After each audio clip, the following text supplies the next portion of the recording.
চুয়াডাঙ্গায় জামায়াত আমিরের গণসংযোগে আছেন সহকর্মী শাহিদুজ্জামান সাকিব, যুক্ত হচ্ছি তার সাথে।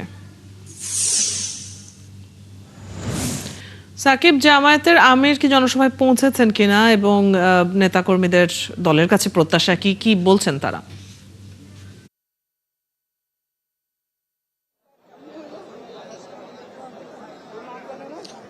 অদিতি, চুয়াডাঙ্গার এই জনসভায় জামায়াতের আমির এখনো পৌঁছাননি, তবে জনসভা আনুষ্ঠানিকভাবে শুরু হয়েছে। 11 দলীয় ঐক্যজোট এবং জামায়াতের যারা স্থানীয় নেতাকর্মী রয়েছেন তারা ইতিমধ্যে এখানে বক্তব্য রাখছেন।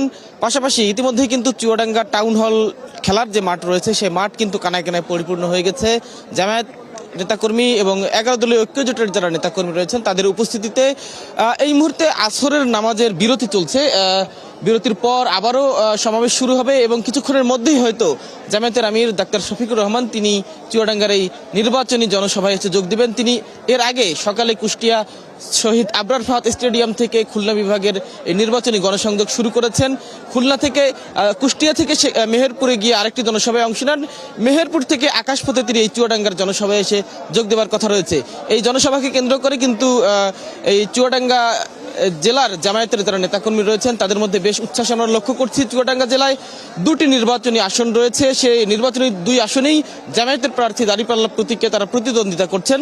তাদের পক্ষে হয়তো ডাক্তার শফিকুর রহমান ভোট চাইবেন এবং এই চুয়াডাঙ্গার মানুষের জন্য তার দল আসলে ক্ষমতায় গেলে কি করবে সেসব প্রতিশ্রুতি অন্যান্য জেলাগুলোর মতো হয়তো তিনি দিবেন।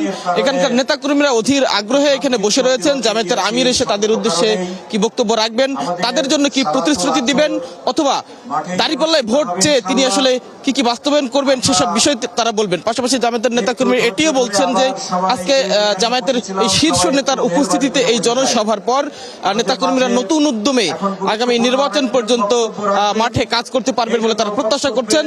আমরা এখনো এখানে রয়েছি। জামায়াতের আমির সমাবেশে এসে উপস্থিত হলে এই উপস্থিত জনতার উদ্দেশ্যে বক্তব্য দিলে আমরা পরবর্তী সংবাদ সংযোগগুলোতে তার বক্তব্যের বিস্তারিত বিষয় জানিয়ে দিতে পারব। সাকিব, ধন্যবাদ। আপনি আছেন সেখানে, নিশ্চয়ই এই জনসভার খবর আমরা পরবর্তীতে আবারও জানবো। দর্শক, চুয়াডাঙ্গা থেকে সহকর্মী শাহিদুজ্জামান সাকিব আমাদের সাথে যুক্ত ছিলেন এতক্ষণ।